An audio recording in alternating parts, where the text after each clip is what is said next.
Ассаламу алейкум, друзья. Меня зовут Кубатов Арген.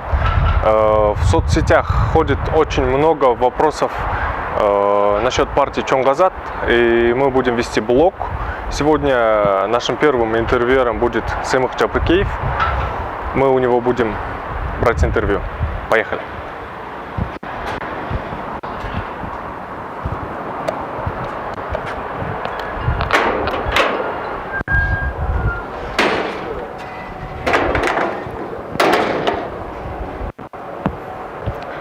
Он как раз здесь. Салам алейкум. Салам алейкум. Салам алейкум. Салам алейкум. Келип калдык. Бизге бир эки сурообузга жооп берип койсоңуздар деп коомдо болуп аткан суроолорго актуалдуу. Тияк жакка өтүп алсак.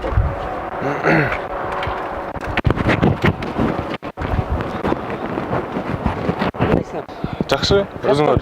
Жакшы, иштер болуп атат. Кайсы каналда койду? Муну сразу тагынып алам. Да, Маянлык койду. Сымық байке, Да. коомдо сизди бийликтин проектиси деген ой пикирлер жүрүп атат. Ошого кандай комментарий? Ким айтат аны? Элдер ошондой суроолорду берип атышат да. Эми бул туура эмес суроо. Ал мурун бул пандемия болганда мен кухняда айтып атканда ошондой айтышчу. Бул бийликтин немеси, партиясы, проектиси деп ошо мен кухня 1, 2, 3, 4 болганда ошондой айтышкан. Эмне болуп эми бийликтин проектиси? Себеп дегенде сиз айрым өкүлдөрдүн коррупционный схемаларын айтып атасыз.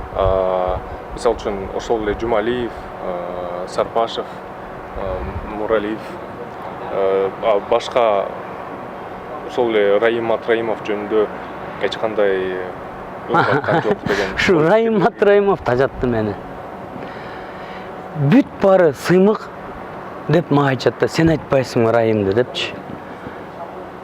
Эмнесин айтайын эми? Азаттык полностью айткан деп айткан мен Раимди. Полностью айткан. 700 миллион алып чыккандан бери айткан.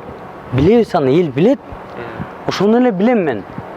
Мен 1 миллиард деп айтып коёму деп айткан мен делечи, калпта. Эми Раимди менден сурабагыла. Мен Раим менен берсең колуңду. Монтип учурашкан эмесмин. Монтип учурашкан эмесмин. Же ментип кучакташкан эмесмин.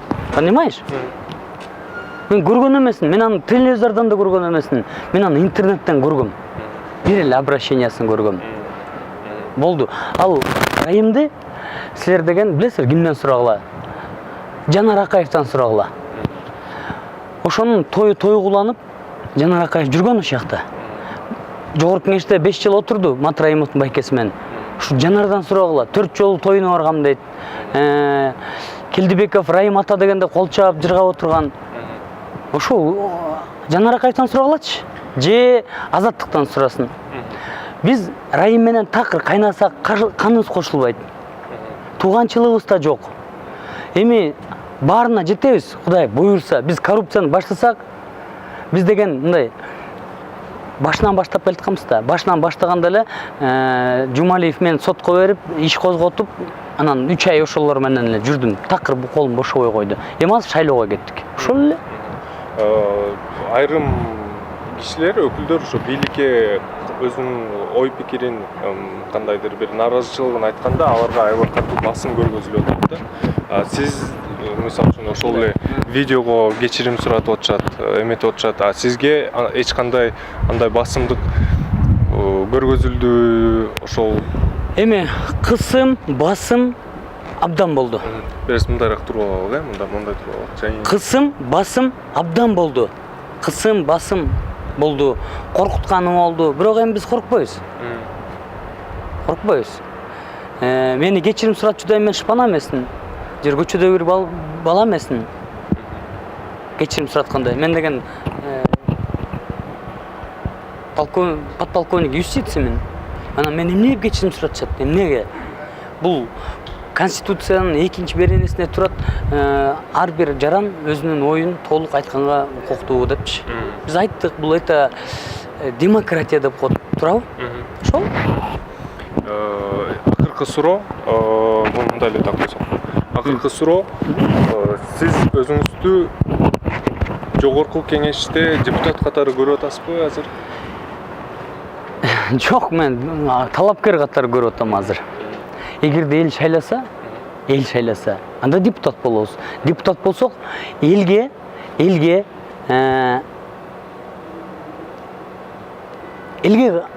кызмат эле кылып бергенге даярбыз.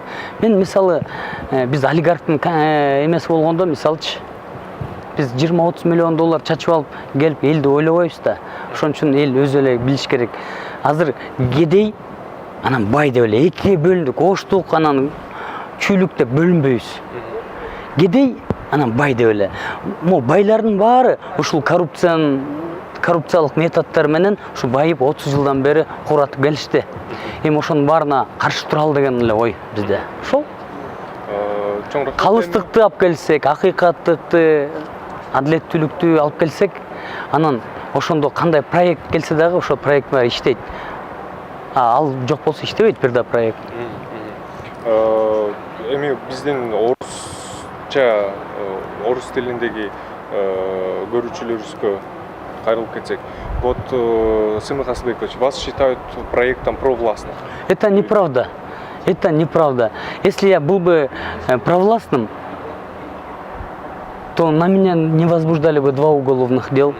На меня 2 уголовных дела не возбуждали. И по судам не таскали бы меня. На меня столько много давлений было, но я же не буду плакаться. В конце-то концов, я же мужчина. Кто оказывает давление, я всем говорю, пошли вы подальше, говорю. Все. Понятно.